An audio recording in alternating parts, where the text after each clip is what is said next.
Subscribe చేసేటప్పుడు పక్కనే ఉన్న గంట సింబల్ ను నొక్కి యాక్టివేట్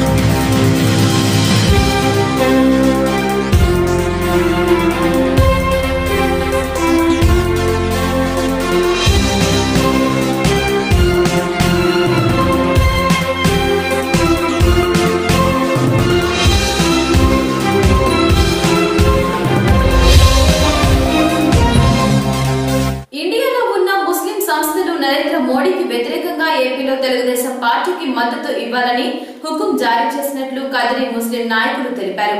ఈ సందర్భంగా ముస్లిం నాయకులు కదిరి టీడీపీ అభ్యర్థి కందికుంట వెంకటప్రసాద్ నివాసంలో మీడియా సమావేశం నిర్వహించారు. వారు మాట్లాడుతూ కొంతమంది బూటకపు ముస్లిం నాయకులు, ముస్లిం సంస్థలు వైఎస్ఆర్ కాంగ్రెస్ పార్టీకి మద్దతు ఇచ్చినట్లు నిన్న ప్రకటించిన ప్రకటనలో వాస్తవం లేదన్నారు.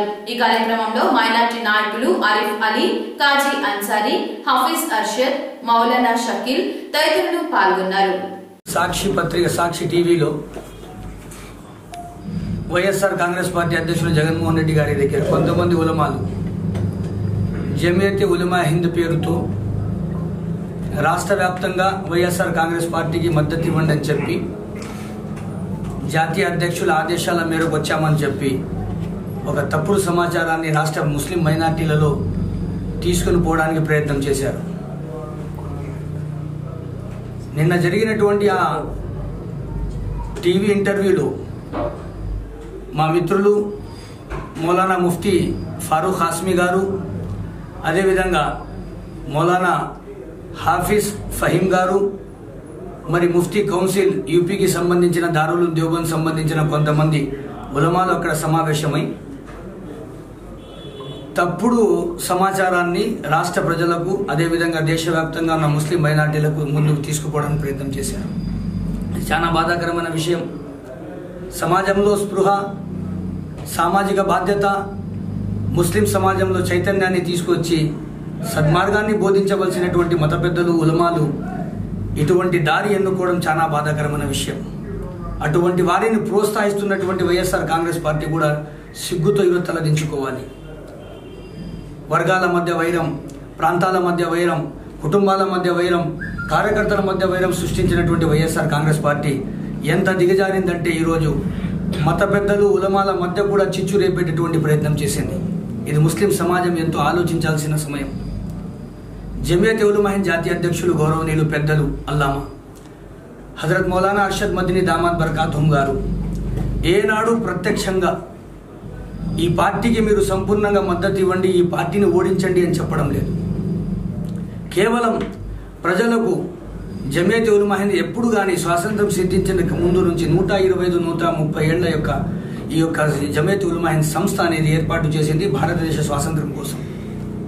ఆ రోజు హిందూ ముస్లిం సోదరుల మధ్య కొన్ని అవాంతరాలు, కొన్ని వ్యత్యాసాలు మధ్యలో బ్రిటిష్ వాళ్ళు సృష్టిస్తే వాళ్ళని దూరం చేసి భారతదేశ పోరాటం కోసం ఏకతాటిపై తీసుకురావడానికి ఏర్పాటైన సంస్థ జమియతే ఉలమా హింద్ సంస్థ.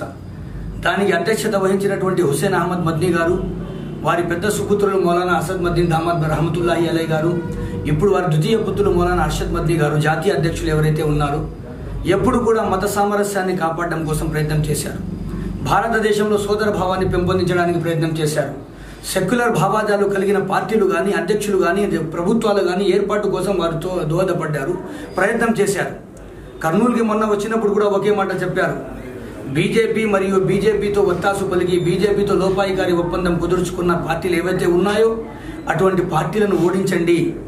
ఎవరైతే బీజేపీ ఒంటెత్తు పొగడలను, దేశ సమగ్రతను, శాంతిని, సామరస్యాన్ని చిల్లులు పెట్టి దేశంలో అశాంతి వాతావరణాన్ని సృష్టించడానికి ప్రయత్నిస్తున్న అటువంటి మతతత్వ పార్టీలను కానీ, అటువంటి మతతత్వ విద్వేషాలు రెచ్చగొట్టేటటువంటి విచ్ఛిన్నకరమైనటువంటి పరిస్థితులు సృష్టించేటటువంటి పార్టీలను కానీ ఎండగట్టండి, వారికి మద్దతు ఇవ్వద్దండి అని చెప్పి పిలుపునిచ్చారు. కానీ జమియతే ఉలమా హింద్ పేరుతో, పవిత్రమైనటువంటి సంస్థ పేరుతో కొంతమంది చేస్తున్నటువంటి రాజకీయం చాలా బాధాకరమైన విషయము.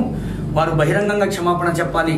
మరి వారు చేసిన తప్పుడు విషయాలను వాస్తవ రూపంలో బయటికి తీసుకురావాల్సి, సమాజంలో వారికి ఉన్నటువంటి విలువ, గౌరవాన్ని కాపాడుకోవాల్సిన అవసరం ఎంతైనా ఉందని చెప్పి సందర్భంగా తెలియజేసుకుంటున్నాను. మరి అదేవిధంగా భారతదేశంలో ఎన్నడూ లేని విధంగా బీజేపీ మరియు నరేంద్ర మోడీ గారి నాయకత్వంలో ముస్లింల పట్ల, దళితుల పట్ల, క్రైస్తవుల పట్ల, బడుగు బలహీన వర్గాల పట్ల వారు చేస్తున్నటువంటి దాడులు, వాళ్ళు చేస్తున్నటువంటి మారణకాండ ఇది ఆపాలంటే సెక్యులర్ పార్టీలు ఏకతాటిపై రావాలని చెప్పి నారా చంద్రబాబు నాయుడు గారు వారి నాయకత్వంలో భారతదేశంలో ఉన్నటువంటి దరిదాపు 25 నుంచి 29 జాతీయ ప్రాంతీయ పార్టీలను ఏకతాటిపై తీసుకురావడం జరిగింది.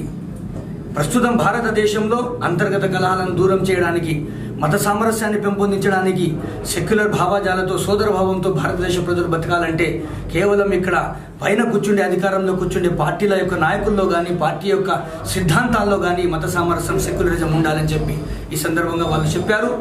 అదే దిశగా తెలుగుదేశం పార్టీ బీజేపీతో తెగదప్పులు చేసుకొని కేంద్రంలో మరియు జాతీయ స్థాయిలో పార్టీలు, సెక్యులర్ పార్టీలన్నీ ఒకే వేదికపై వచ్చి మోడీ యొక్క నిరంకుశత్వ పాలనను ఎండగట్టడానికి ప్రయత్నం చేశారు. కానీ ఈ యొక్క నిన్న జరిగినటువంటి సాక్షి పత్రికల, సాక్షి టీవీలో జమయత్ ఉలమా హింద్ పేరు మీద రాష్ట్ర అధ్యక్షుడు ఎవరైతే ప్రస్తుతం రాష్ట్ర అధ్యక్షుడు మౌలానా ముఫ్తీ గయాజుద్దీన్ రెహమానీ గారు, ముఫ్తీ గయాజుద్దీన్ రెహమానీ గారు, ఉభయ రాష్ట్రాల అధ్యక్షులు, అదేవిధంగా ముఫ్తీ జుబేర్ అహ్మద్ గారు, ఉభయ రాష్ట్రాల ప్రధాన కార్యదర్శి, వీరిరువురితో మాట్లాడడం జరిగింది. జమయత్ ఉలమా హింద్ ఎవరి పక్షాన ఉంది, జమయత్ ఉలమా హింద్ ముస్లిం సమాజానికి ఏమి సందేశం ఇస్తుంది నిక్కచ్చిగా వాళ్ళు చెప్పారు. వారికి సంబంధించిన వీడియోలు మా దగ్గర ఉన్నాయి సాక్ష్యాధారాలతో సహా. వారి సంభాషణ మా దగ్గర ఉంది సాక్ష్యాధారాలతో సహా. ఒకే విషయాన్ని వాళ్ళు క్లుప్తంగా చెప్పారు. ఎన్నడూ జమయత్ ఉలమా హింద్ ఈ విధంగా మతతత్వ పార్టీకి మద్దతు ఇచ్చే వ్యక్తులకు మద్దతు ఇవ్వలేదు, ఇవ్వదు కూడా భవిష్యత్తులో. కేవలం మత సామరస్యాన్ని కాపాడే పార్టీలు, భారతదేశంలో సోదర భావాన్ని పెంపొందించే పార్టీలు, భారతదేశం యొక్క గంగా జమున తహజీబ్ అనగా ఈ సంస్కృతిని కాపాడడానికి కోసం ప్రయత్నం చేసే పార్టీలు, నాయకులను బలపరచమని మేము ఆదేశాలు ఇస్తాము కానీ, సందేశం ఇస్తాము కానీ, సోదర భావంతో అన్నాదమ్ములుగా ఉన్నటువంటి వాళ్ళను విచ్ఛిన్నకర శక్తులు ఇక్కడ ప్రమేయంతో వాళ్ళను విడగొట్టాలనేటటువంటి ఆలోచన ఉన్నటువంటి రాజకీయ లాభం కోసం, స్వలాభం కోసం పనిచేసే పార్టీలకు, అటువంటి నాయకత్వానికి, అటువంటి సిద్ధాంతాలకు మేము ఎన్నడూ మద్దతు ఇవ్వము. ఇది తప్పుడు సమాచారము, మేము చెప్పామని చెప్పి మీరు ప్రజల్లో తీసుకుపోండి పత్రికల ద్వారా, ఎలక్ట్రానిక్ ప్రింటింగ్ మీడియా ద్వారా అన్నారు. కానీ నేను అన్నాను, గురువు గారు వీరు తెలివిగా వైఎస్ఆర్ కాంగ్రెస్ పార్టీ వాళ్ళు ప్రచార గడియలు 24 గంటలు 48 గంటలు ఉన్న సమయంలో ఇటువంటి జిమ్మిక్కు చేశారు.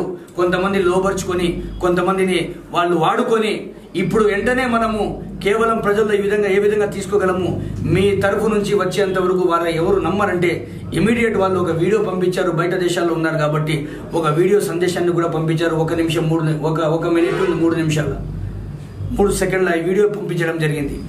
జమియత్ ఉలమా హిందులో గత 5-6 ఏళ్ల నుంచి ఎవరైతే నిన్న జగన్ గారికి మద్దతు ఇచ్చారో, ముఫ్తీ ఫారూక్ గారు, ఖాస్మీ గారు, మౌలానా హాఫీజ్ ఫహీం గారు, 5-6 సంవత్సరాల నుంచి జమియత్కి వారికి ఎటువంటి సంబంధం లేదు. 2 రూపాయల సభ్యత్వం కూడా వాళ్లకు లేదు.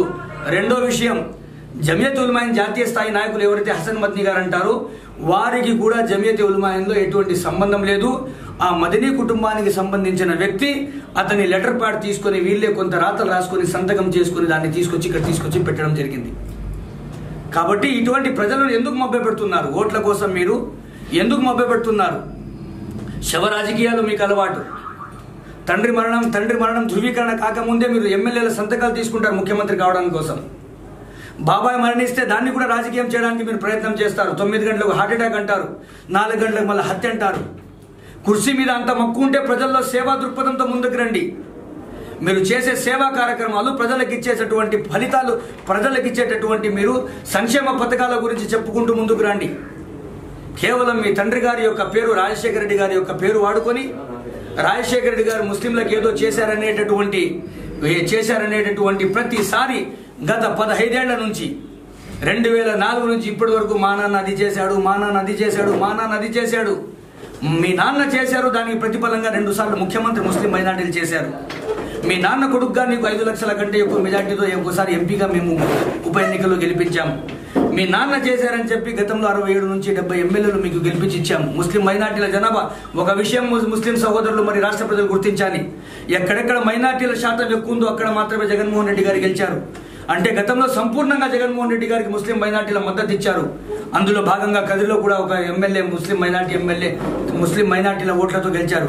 కానీ ఈరోజు మా ముస్లిం మైనార్టీల ఓటు తీసుకొని, మా యొక్క కష్టాన్ని తీసుకొని, ఆ కష్టంతో వచ్చిన పదవులతో, ఆ కష్టంతో వచ్చిన ఎమ్మెల్యే సీట్లను, ఎంపీ సీట్లను తీసుకుపోయి మోడీ మోకాళ్ళ దగ్గర పెట్టి మోకరిల్లితే ఆ మోడీ మా పట్ల, బీజేపీ మా పట్ల వ్యవహరించిన వ్యవహారం మేము మరవలేదు. మాలేగాం విషయం ఇంకా మరవలేదు, గోద్రా విషయం ఇంకా మరవలేదు, పుల్వామా విషయం ఇంకా సైనికుల విషయం మరవలేదు, పసిపిల్ల ఆసిఫా విషయం ఇంకా మరవలేదు, మసీదు మౌజన్ల విషయం ఇంకా మరవలేదు. ఆవు మాంసం పేరుతో అమాయకులను సంచుల్లో లేని విషయాలను సృష్టించి అమాయక వృద్ధులను, పిల్లలను మీరు చంపడం ఇంకా మేము మరవలేదు. ఇంకా ఎందుకు మాకు మభ్యపెడతారు? మైనార్టీలను విడగొట్టడానికి, విచ్ఛిన్నం చేయడానికి అన్ని దారులు మూసుకుపోయిన తర్వాత కొంతమంది స్వార్థ ఉలమాలను తీసుకుని వచ్చి ఈరోజు మీరు వారి ద్వారా తప్పుడు సమాచారాన్ని ప్రజలకు తీసుకొస్తారు. ఇది మంచిది కాదు. ముస్లిం మైనార్టీ సహోదరులారా, భారతదేశ సెక్యులర్ భావాలు కోరుకునే ప్రతి ఒక్క సోదరులకి నేను తస్మాత్ జాగ్రత్త. ఇటువంటి వారు బీజేపీ ప్రత్యక్షంగా మన రాష్ట్రంలో రాలేక వైఎస్ఆర్ కాంగ్రెస్ పార్టీ ద్వారా మన రాష్ట్రంలో రావడానికి ప్రయత్నం చేస్తూ ఉంది. మహారాష్ట్రలో శివసేన ద్వారా రావడానికి ప్రయత్నం చేస్తూ ఉంది.